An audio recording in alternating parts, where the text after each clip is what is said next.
Hello, welcome to Toffee TV. This is the final word. Everton 4, Leicester City 0. Another victory for the Toffees, 3 on the spin. Another clean sheet. First time ever in Everton's Premier League history. They've been 3-0 up at half time in back-to-back Premier League games. A good afternoon's work at Goodison Park, Ped. Some people said it couldn't get any better. We could have scored 8. No, I meant before. Yeah. Oh, sure. Now let's listen. He's dead now. Forget about him. He's gone. He's dead. He's gone. No, I mean in terms of we've moved on. We've moved on from that. He's clearly not dead. You know what I mean? That era is finished. We're on to a different era. That's cool. No, but a good afternoon at Goodison. And so why was I still very nervous? I don't know. Because we were in complete control. PTSD. Yeah, very much so. No, a perfect day in many ways. For us, obviously taking the lead very early. The changes made a difference, didn't hamper us. And it just felt like a very complete performance. We're always in control. I think you had like 2 shots all day. One that Pickford had to stop, but you wouldn't say it was a really much of a save. No, it was an all-round really, really good performance, and we showed that. I think the difference in levels where we are to where Leicester City are. Yeah, absolutely. Again, making a mockery of some mad claims made by some people that we had the worst side in the league, which is just whatever. It got off to the perfect start, but obviously the manager had to make 2 changes from Brighton, inevitably. Of course, 2 bad injuries, although 1 isn't as bad actually. But Mangala's was. James Garner coming and was superb. We'll talk about him in a bit. And Beto coming for Dominic Calvert-Lewin up front and had asked for his chance, and on Saturday was his chance. But I mean, we 10.18 seconds we were ahead. Jordan Pickford's 2nd Premier League assist. I think only Ederson's got more with 3.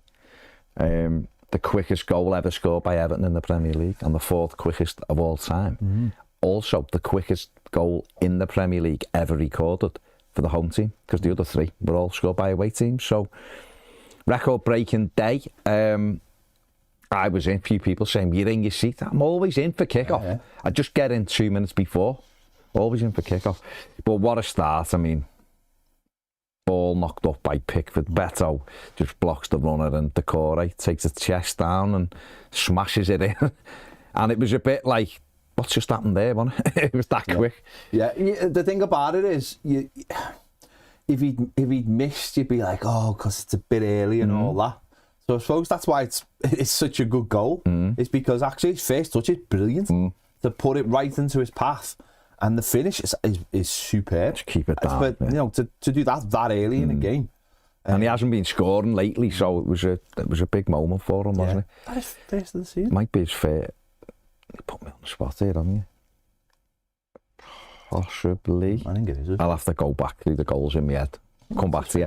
Might well be his first of the season. After come back to you. No, brilliant finish. And again, people are, rightly or wrongly, people have questioned his position in the team. You know, I've said a few times. I thought the last home game in Spurs, I thought he was really effective for 60 minutes. Maybe not as much last week in a slightly different game, but I thought. Yeah.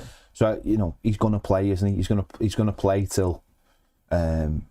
We bring reinforcements in. So no, it was superb. It was a superb one. I was watching. I sat yesterday. I just opened up YouTube and had a few look at like a few Leicester blogs, and it's quite hilarious. Just people taking their seats. Well, 1-0, or watch alongs. I got sent one. Can't believe it. 1-0. What? 1-0 down. Oh, it's just like. Yeah, we couldn't believe it, mate. So, but it was tremendous. That's what happens, isn't it? And I got sent one, and someone's talking about Calvert-Lewin up front, and we were great last week at Spurs, and real chance. 1-0. That was it. It was like literally because it kicked off. Yeah. Great start. Can you build on it? And Everton did build on it, and a brilliant second goal within 6 minutes.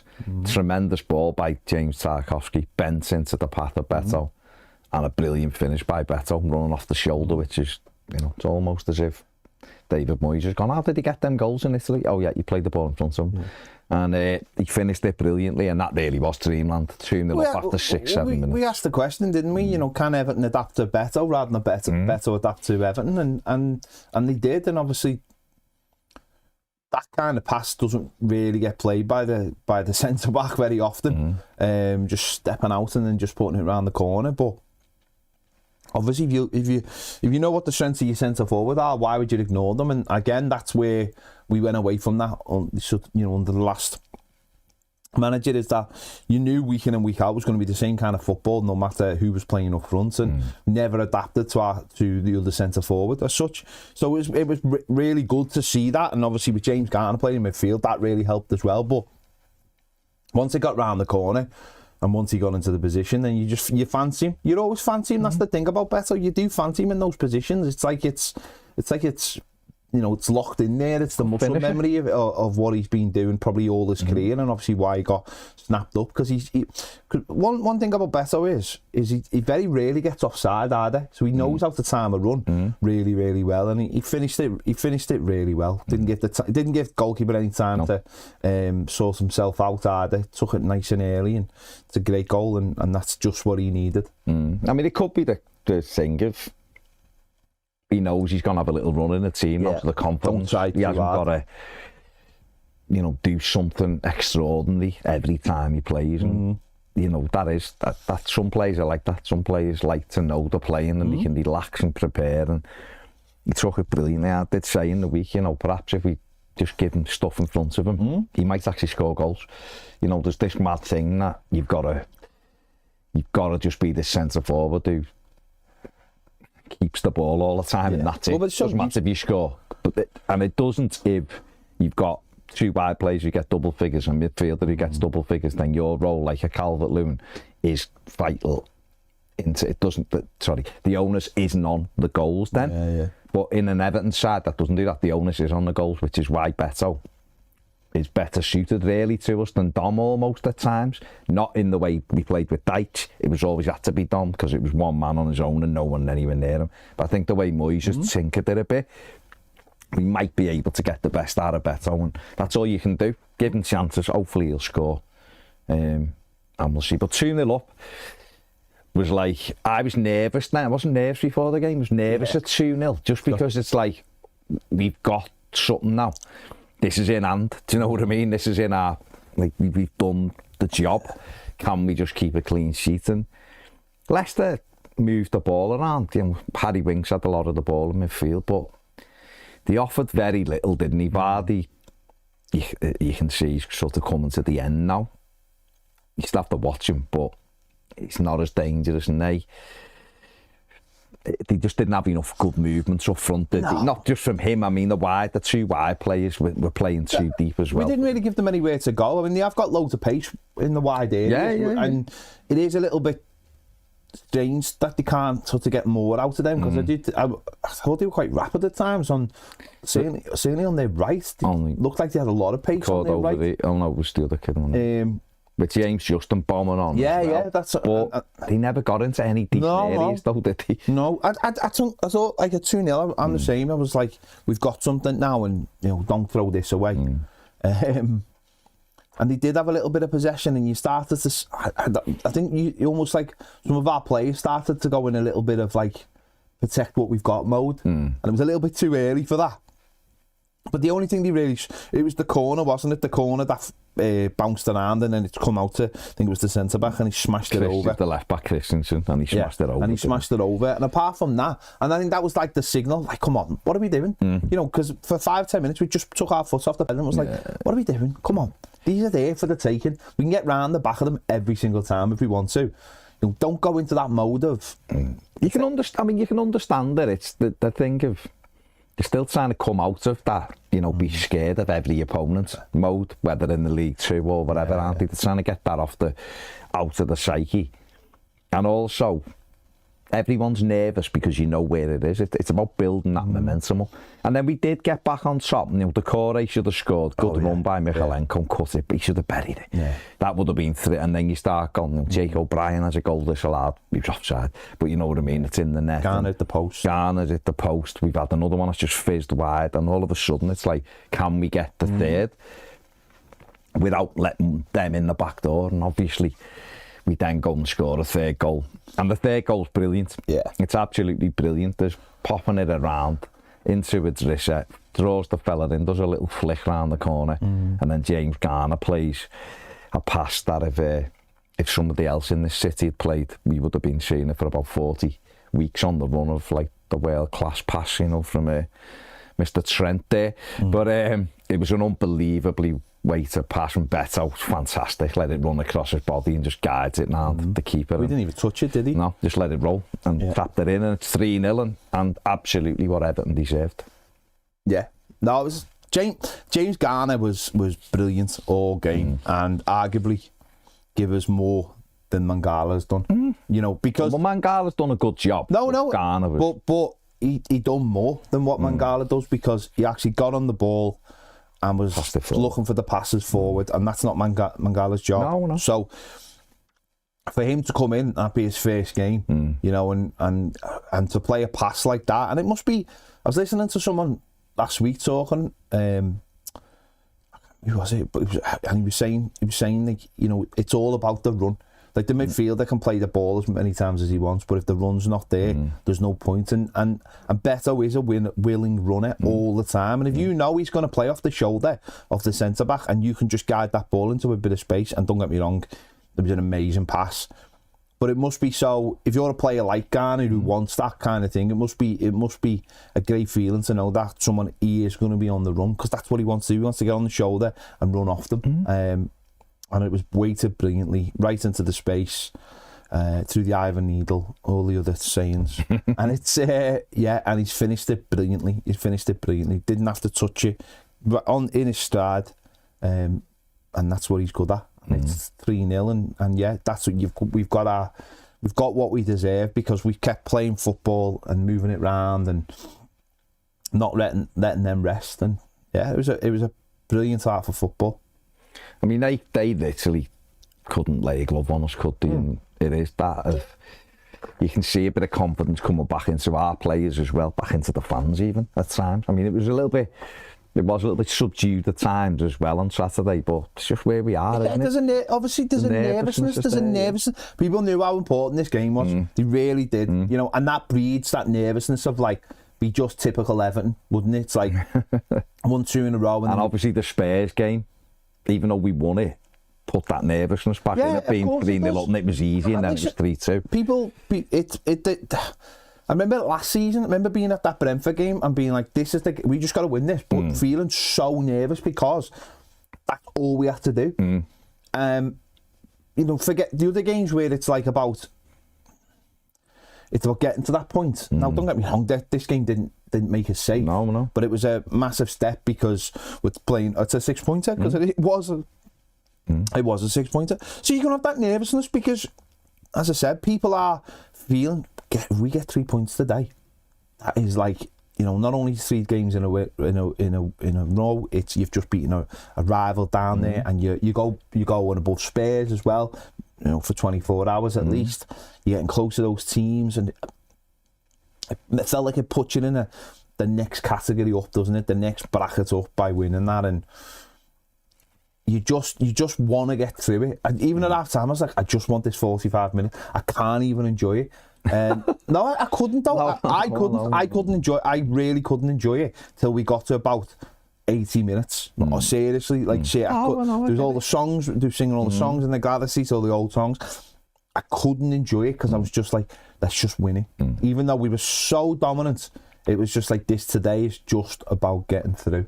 We can start enjoying more games hopefully as we go forward, but this wasn't one that I could, because I just felt so tense all the way through. Yeah, I mean, like you said, you got in at half time 3-0, and you know, Ipswich and Southampton were drawing, you're looking at that and going, well, you know, that's perfect if it stays like that or whatever, and we can win this. And there is that nervousness of like, come out, can we keep what we've got? You know, and it's like you start thinking, well, what's better? Like a fourth goal, obviously you want to celebrate, but is it? And I'm just thinking, clean sheet. Just get a clean sheet, because then I know we've won. Yeah. Regardless, you always want, of course, you want 4, 5, 6, but that's the way it is. And we come out for the second half, and they sort of got on the ball a little bit, and we did retreat a little bit almost, but it was almost just to go, let's just keep it tight for 10 minutes and sort of get through the 10, and then we kick on. And that's what we did. They didn't really, and they had a wow face header off a corner, which step pieces, which went wide. And that was really it for that first bit.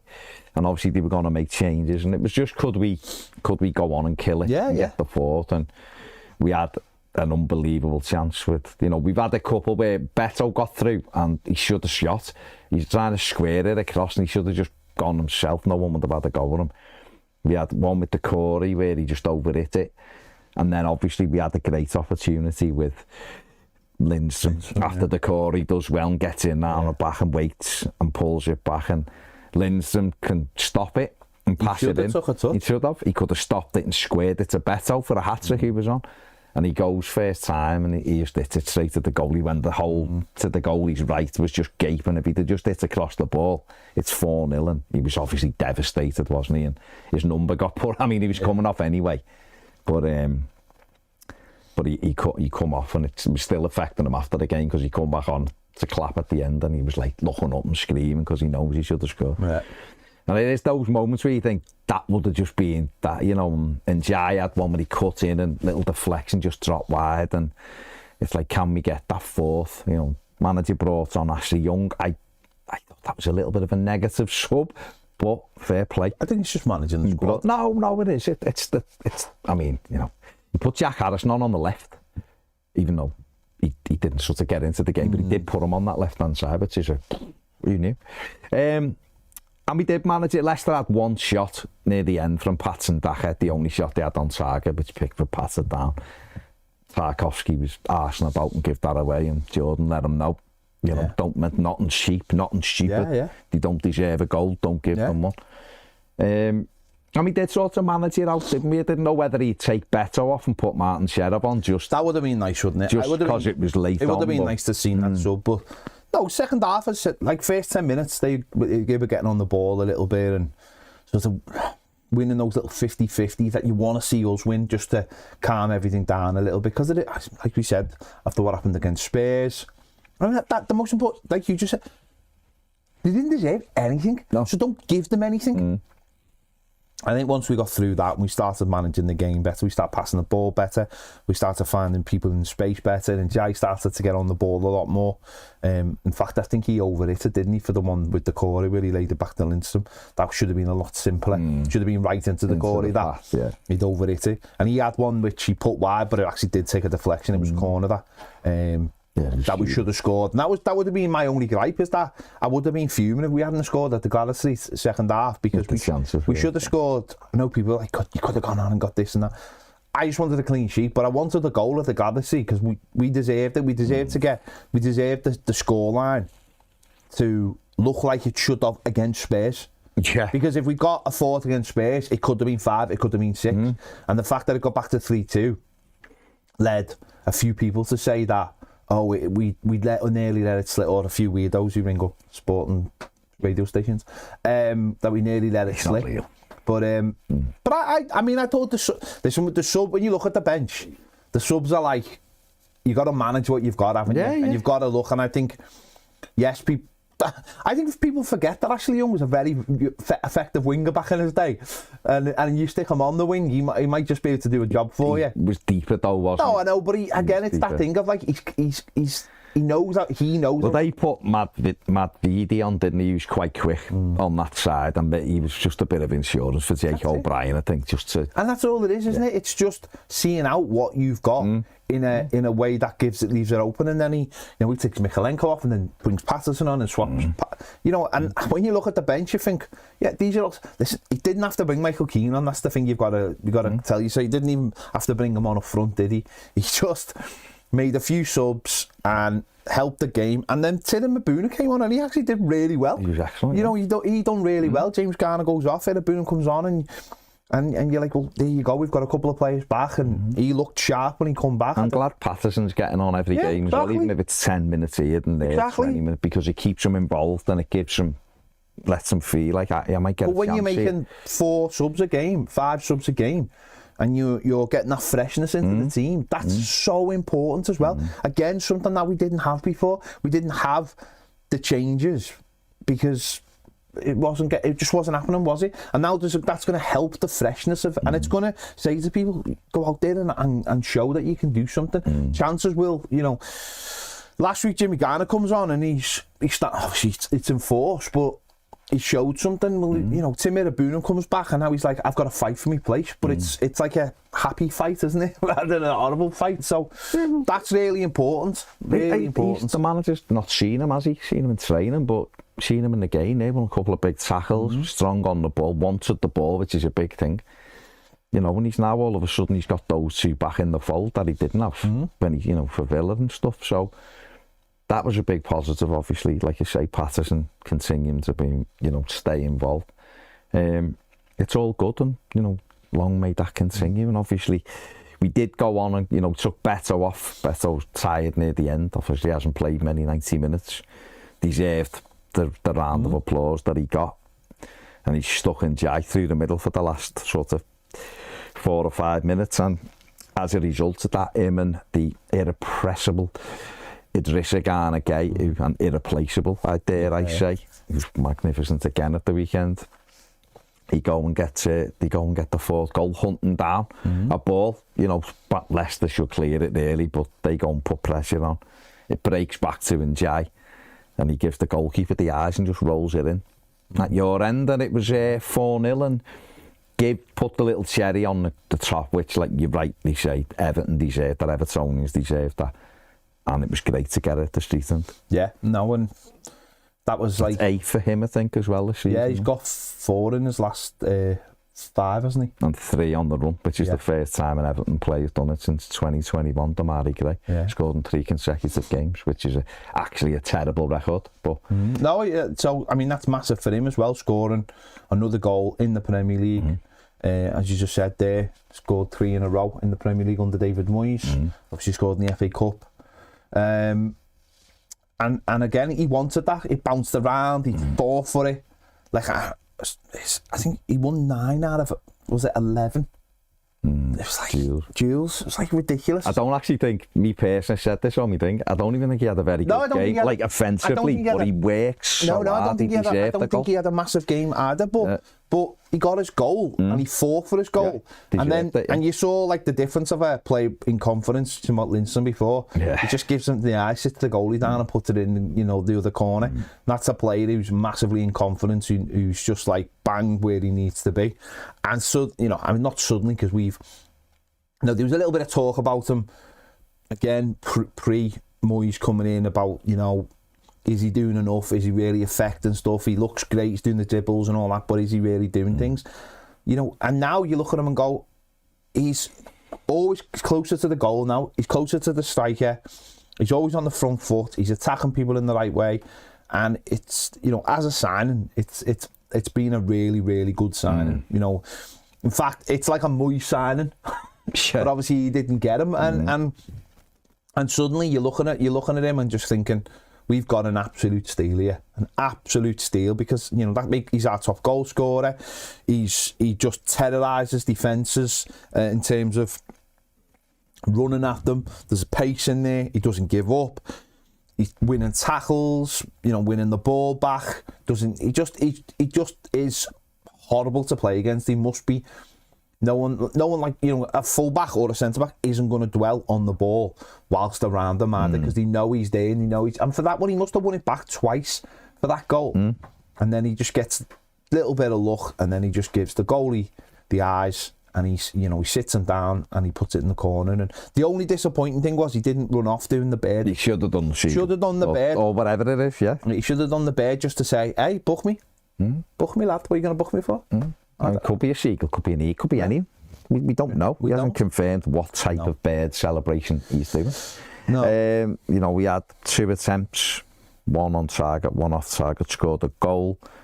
It's just 68.8% passing accuracy. More passes in the final third than he's been having. Completed 4 out of 4 take-ons, 6 ball recoveries. Won 50% of his tackles, 100% of his clearance, 100% of his header clearances. So, did do a lot of work back. But David Moyes will love that. Yeah. He will love that about him. It was what Stephen Pienaar was unbelievable at, all the technical ability, all the creativity, but the hard work as well that went with it. And he deserved this goal, like you say. He's had much better offensive games than he did at the weekend. But he deserved this goal for the work rate and for the work he's put in over the few weeks. And he is one who's, since David Moyes has come in, has got higher up the pitch, has been more effective. 3 goals in 3 games speaks for itself. And Everton got 4 goals from open play at the weekend. I think as well, one of the other things, just looking at from a tactical perspective, I should have really done some stills for this, but is the starting position of Michalenko. And I notice it so much because he's on my side when Everton are attacking the park end. His starting position since Moyes has come in is so high up the pitch. And obviously Leighton Baines is in there, so I'm sure he's getting input from him as well. And he put 2 cracking balls in. One Decore should have scored, and the other one Decore should have hit the target. It was offside, but he headed it wide, but he should have hit the target. Well, he was only offside because Michalenko was so high that Branthwaite delayed on the pass. He delayed on the pass. And if he played that, he must have had the ball for 2 or 3 seconds at his feet. If he played that ball first time, Michalenko was in, and he would have been the same thing. But it's good to see him so high up, and if you do, we've said this before, if you just simplify his game for him, because the other way, 1v1 as a defender, he's sound. Say to him, just get wide there in that space, just put it in the box and get people in running in. He's not amazing there. It's not, but it's just simplifying. I don't even think it's simplifying. I just think it's saying saying to a player, just play 10 yards further forward and working on working on your game. Like none of the managers really he's played for have given him the opportunity to get forward because of the circumstances. But that's trusting other players as well, isn't it? That's trusting other players to fill in and do your job, and players working back to do your job. And also saying, we're going to be on the front foot, so actually we're going to push them back so that they won't have an opportunity to attack you because you're high, because we are going to get something from this. This will lead to something. And if they break, we'll get players. Branthwaite's no slouch, so he's going to cover that ground. And that's what modern fullbacks do now, isn't it? They play. And, when you look at, where like, an Njai was his high, the position he was on the heat maps beforehand, he was where Michalenko should have been. And then, obviously, and that's the difference. We play on the front foot now. We're playing higher up the pitch. Our centre-backs are higher up the pitch. So therefore, I was looking at Tarkowski's heat map from the weekend. He's so much higher. He's practically in their half for some of his heat map, whereas beforehand he was always in sitting around our box, and that's the difference now. Centre backs are higher, whole team's higher. So we're playing on the front foot. Everyone's being trusted with the ball. You can see that it's still a little bit robotic at times, but it's creating a lot more chances, and. We've had our rewards for it, and we just have to keep doing it. This was what it was like under David Moyes the first time. Our own. We'd have wins. We'd have routine wins. Teams wouldn't like coming at home. We'd always be on the front foot. Sometimes it wouldn't work. That's life. Sometimes the other team are better. Sometimes we'd miss a host of chances and get done. But we'd always go after teams. The last 2 years, we've been terrified. We haven't been allowed to attack anybody, and it's become monotonous, boring, and easy to play against. And that's why the goals were so low. The chances were so low. Well, as we said for ages. But Benitez started this as well, to be fair. It wasn't just Dyche, took it on. But Benitez did start this as well. And Everton have got to get back to... I want my Everton team to not 800 passes a game. I just want them to go after every team at home, and if we win, if we get beat sometimes, fair play, but at least you are trying to win the games. You'll lose games because the opposition are better, You lose games, like you say, because you don't take your chances on the day and the others do. But I tell you what, you win a hell of a lot more games than just hoping that you get a corner or a throw-in, and that might give you something. It's a nonsense way of playing football. We were just, listen, so many people have been beaten down, you know, by the rhetoric. We've been saying this all season, and difficult to break out of it at times. That rhetoric of stay up, get to the new stadium, and that was like we've been saying all season. It's like if they keep banging, if the manager keeps on telling you that the players are rubbish, then you're gonna start believing it. And I'm not like, by the way, I'm not like going, I told you so, because there's loads of things people go, I could tell you about. So what I'm saying is the reason is because the manager, he gaslit everybody. He told, don't get me wrong, and I'm not even talking about the whole time back at the club. I'm talking about this season. I'm talking about this season. For whatever reason, he was going painting by numbers this season. There was no effort. I've seen it. Anyone who went to any pre-season game in the summer knows what I'm talking about. There's no effort into going, I'm taking this team on. It was just, let's just do what we did last season by and so talking about, it's weird, it's funny, right? Because obviously listening to the press conferences and stuff about Moyes, Moyes says, again, I'm just talking about the differences. When Moyes will talk about going, we're trying to buy that player because he's going to take us there, and we're trying to buy, and we want to get the best players because we can want to compete with the top, blah blah blah. And in a way, he's basically saying these players are not good enough.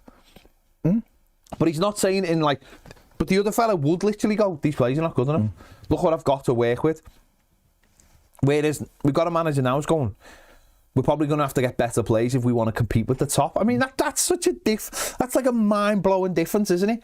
If we want to compete with the teams at the top, we're going to have to... No, I haven't got good enough players to get us out of where we are. That's such a mentality change. What that says straight away to the players you've got is, I'm going to show them I'm good enough. Not like... And that must feel so much different as a player, thinking I'm gonna prove to him I am. He's just challenged us there. Whereas the last fella was just, everything was like, I haven't got the tools, You know, Moyes saying, let's make Goodison Park, give it the send-off it deserves. The last fella, it's got nothing to do with me, that. It's not what I signed up for. It's about, you know, it's just like... Can't make the players better. Yeah, well, he couldn't make the players better, that's why... No, but that's what he said. But he couldn't make the players better, that's the simple fact. But at the end of the day, and it was probably the messaging from everybody at the... Well, we know it wasn't just Sean Dyche, by the way, and he's probably beaten down by people around him, above him as well, and that has gone now, that we've got new owners and we've got new manager in. I just like the fact we're going after teams and it's working. Listen, it won't work all season. No, it won't work every game. There'll be games where we get beat, games where we lose at home. At least we're trying to win. Yeah. If you'd have a go, then I've got no complaints, as long as you have a right good goal. And that's what we did at the weekend. It's risky. Got the other players to look at, but some rumours over the weekend that Everton are negotiating a new deal with him, which is great. He's fantastic, wasn't he? Just looking at his numbers again. 92.5 pass completion rate, 6 ball recoveries, 100% of his tackles won, 50% of his aerial duels won. You know, so calm in possession. He covers so much ground. You know, for someone his age, it's crazy. We do have to obviously manage him, but he was great again, wasn't he? He sets the tempo in that midfield, doesn't he? Yeah, and you mentioned it last week. It's the Gareth Barry effect, isn't it? Yeah. When you wouldn't always think that about him as a player, but he's got so much experience that he can basically play any way he wants. I mean, there was times he played as the highest play midfielder on the pitch. Yeah. You know, last season, towards the end of the season, he started scoring goals. But he's just busy in there. And I think, as I said at the time, when Mangala come into the team, having Mangala as the players who are like a proper 6 almost, sitting behind him, helped them. I think Jimmy Garner compliments him as well. They played a lot together last season, let's not forget. And I think almost like now that very much like a proper midfield three in many ways at times as well, helps him as well, rather than just being two and then the Corey plonked in front of him. I think now we're playing, we tend to move from a two and the one when the Corey's push further forward to sometimes having a three. I think that helps him as well. And he knows when he's got all the experience of not to don't need to go forward. Just sit back, let the players, because now you can. And he just knows how to manage a game. You know, I always think I've always been impressed by the fact that he just doesn't like pick up yellow cards. And if he does, how he manages a game after he picks up a yellow card. He doesn't go run around like a headless chicken, kick him. I know you can't really do that in the game much anymore. But he adapts his game so well. And again, listen, it ain't going to work in every game, you know, and we will need to manage him. That's really important. I mean, we don't play loads of games, do we? So it's not, you know, it's week to week. You don't know how much training he does. I mean, I'm sure he does the training, but you know, the extra stuff. But no, fit as a fiddle. Keep going, and give him another contract, and just keep him ticking over. Yeah, superb. One of the players you mentioned there was James Garner. He's just come back in from a long period out, obviously cameo at Brighton, and then started at the weekend. It was fantastic. Let's have a look at his numbers from the weekend. 1 assist, 81% passing accuracy, created 3 chances, 3 out of 3 of his ground duels completed. That's 6 ball recoveries. You can see the heat map there. And obviously that passing accuracy will be down a little bit because he is the one who's trying to play forward passes. And we saw with the ball to Beto, the weight on it was absolutely superb. And it's brilliant to have him back, and he was absolutely outstanding, wasn't he, on Saturday? Yeah, as I said, he's a bit more of an all-round midfielder, isn't he? But he knows how to play that. He does know how to play that role, and I will give Dyche credit for actually him learning that side of the game. Yeah. I also give Dyche credit, by the way, for I think Linson knows how to play the dark side of the game now, which will help him go forward. So it's not all negatives. But I think last season, being in that too, taught him a lot, and I think he's. You know, when he first come in, he was like, is he a Premier League footballer or is he just a good Championship player? But having a couple of years, and obviously the injuries have really held him back this season, like when he first came in. But if he can stay fit, he can be massive for us this season, because he has got an eye for a pass, and he's not afraid to work hard. And he's really, really good at those covering tackles as well. Yeah, he's really, really good at just getting in round the back. Almost like a Tisagana game in many ways. Just nicking it. Yeah. Just nicking it.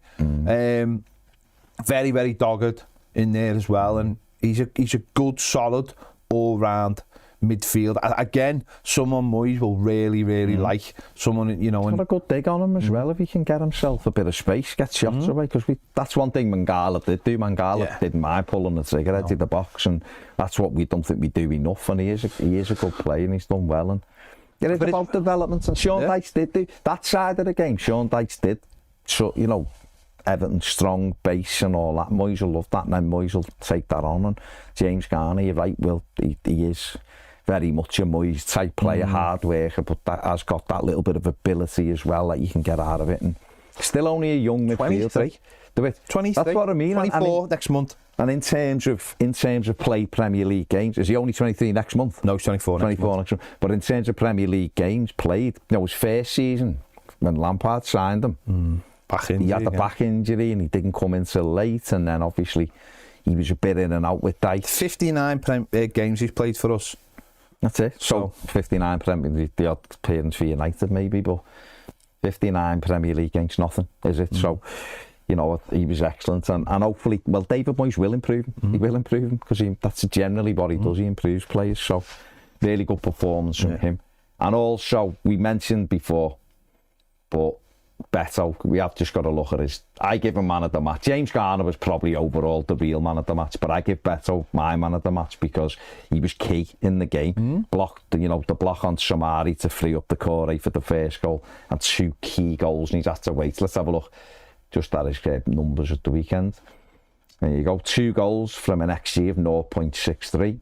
2 shots on target, that's all. He only had 2 shots, scored both of them. 35 touches and a 70% passing accuracy, and works hard, took his goals really well. And it was great for him because he has, 3 goals in 4 starts he's got this season. He's basically Erling Haaland, isn't he? Well, that's all our version of him. Yeah, he's just our version. Doesn't do anything outside the box, and then you give him a pass and it's a goal. Second touch is a celebration. No, I was made up for him because he does knock people about, and he doesn't mind having the rough and tumble. Anything in front of him, it causes an issue for defenders. We know his touch isn't amazing, but if you get people around him, I think I'm blaming Pep for this, for the striker thing, because people have moved away. It's so weird, because it's almost, people have fallen into this thing. I've done it at times. You definitely do it. Of ignoring what a centre forward's there for, to sort of think, well, yeah, as long as he's good at keeping hold of the ball and got a good touch. That's not really what strikers are for. Beto, years ago, said this with Calvert-Lewin. Calvert-Lewin years ago be appreciated more than he is now, because he'd have a centre forward with him who'd get the goals and he'd be the other thing, and people would go, brilliant target man, superb target man. But because Calvert-Lewin's in a 1, doesn't score anywhere near the goals, hasn't got wide men who get goals, or a midfielder, everything's on him. And Beto can't do this, isn't great. No, can't do. Isn't great at keeping hold of it and all that, and bringing people into play. But he is a good finisher, really, ultimately, that should be all we're ever worried about. Can he finish? Yeah, but you say that, but if you're never in front of goal because you're not given chances... No, that's what I mean. Then I might be a brilliant plane pilot, but no one's sticking me in a plane. No, but if it's key... I absolutely agree with you. Do you know what the problem is that we haven't played football. Yeah. In a way that you're never going to get shots on target. We go back. I've said it all season. I've said, like, the way we were playing didn't matter who played up front. He was on his own. The next game was 20, and you had one chance a game. Yeah. So if you get Beto in like that, Beto scored loads of goals against lower league teams for us, because you can play football and you can play that pass. And we saw it against, and for the first time, we actually saw in the Premier League us play a way that suited him, and that's brilliant. That is brilliant. And he, you're right, because in the old days you would and City. Funny enough, you just said City, and Haaland at City is a massive example of what an old centre forward is. Yeah. Someone who does not touch the ball, and yet you give him a chance, he scores. That happened yesterday. They come alive between the sticks. Yeah. They don't get involved. Gary Lineker never got involved anyway. You didn't want him involved. Unfortunately, football's not like that anymore, and a centre forward is a big part of the build-up play and then going right, spinning. I loved Alan Shearer, but when you actually watch Shearer, he was horrible. He'd just get you, he'd smashing people with elbows and all that. He wasn't a very good footballer, but he was a brilliant, unbelievable finisher. As just putting the ball. I think what he just... I am not in any way before. I am not comparing Beto to Shearer. So, just so, some people will need that clarified.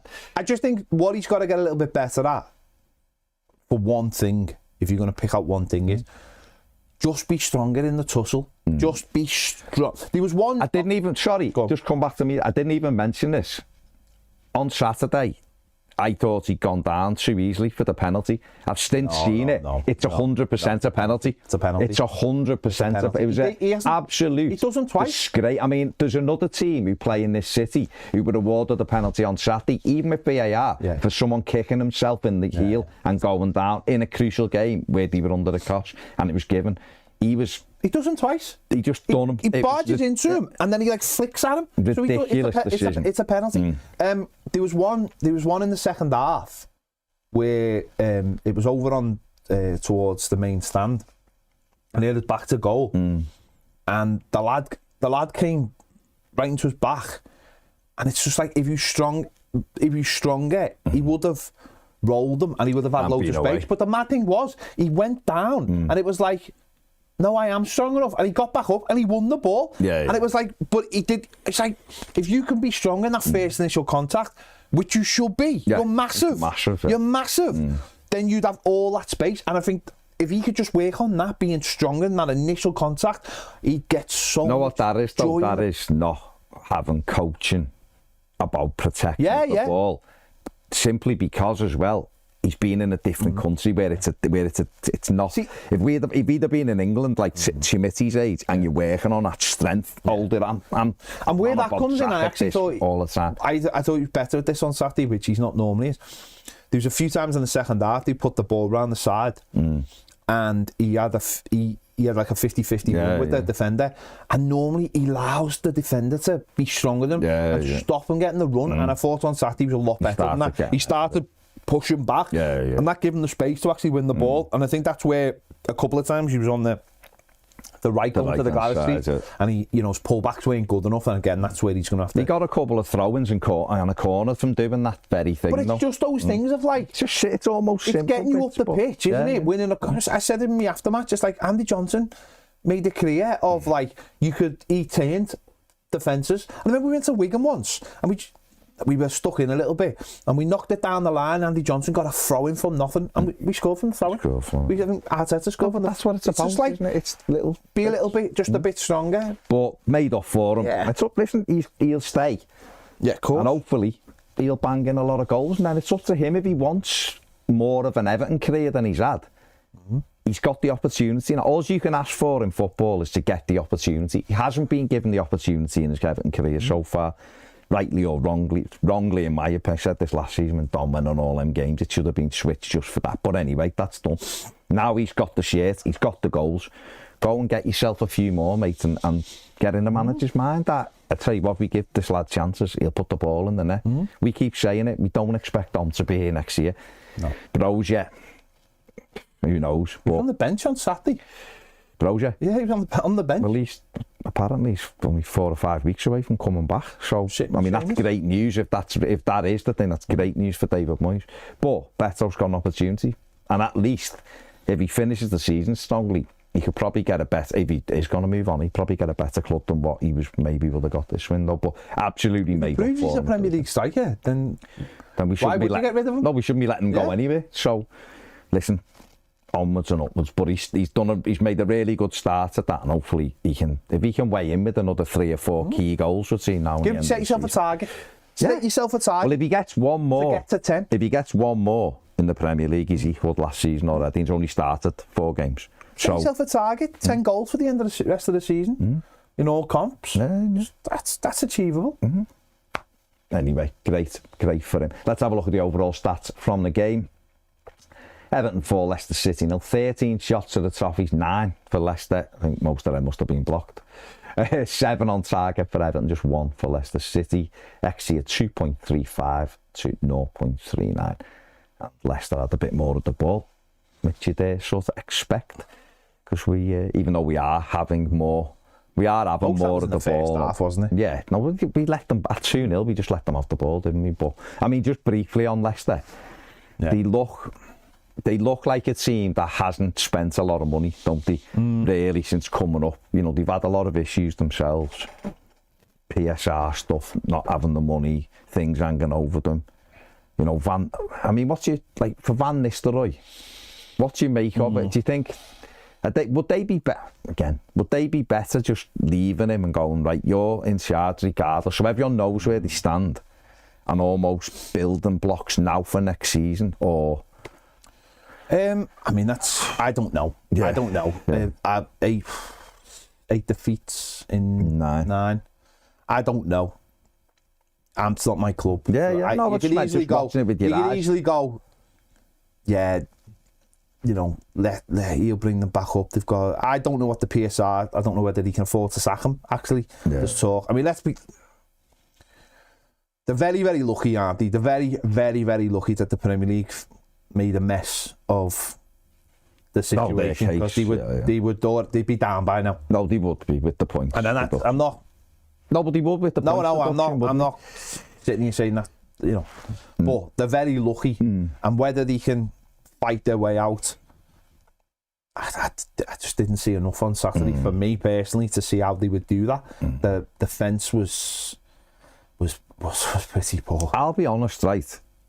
Why isn't Connor Cody in there? Why aren't they playing a 3 with Connor Cody to organise? And even the lad who come on there at the end when he took off Vestergaard, the lad who come on, at least he had like a little bit of pace about him. Yeah. It was just... I don't know. I don't know. You don't know, don't watch them, they just looked light to me, like as if they looked like a team who's come up from the Championship and haven't spent a lot of money, and the quality just wasn't there. And that's just the way it is, isn't it? That's what the Premier League is like now, isn't it?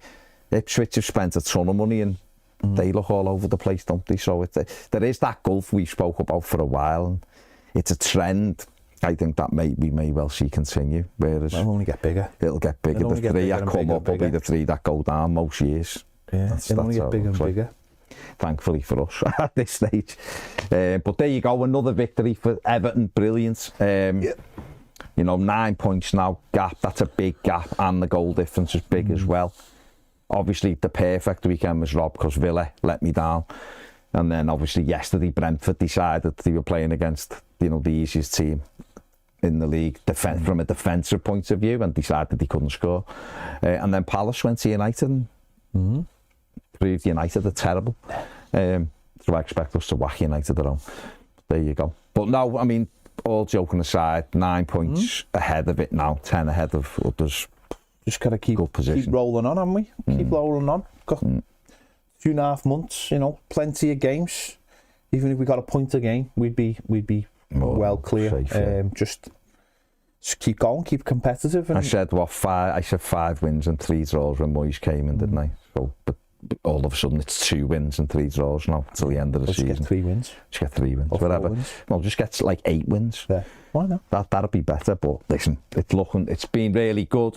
Still a lot of work to do, but it looks a hell of a lot more promising, doesn't it, than it did a couple of weeks ago. Let us know what you think in the comments section below. Make sure you like, subscribe, do all that. See you later.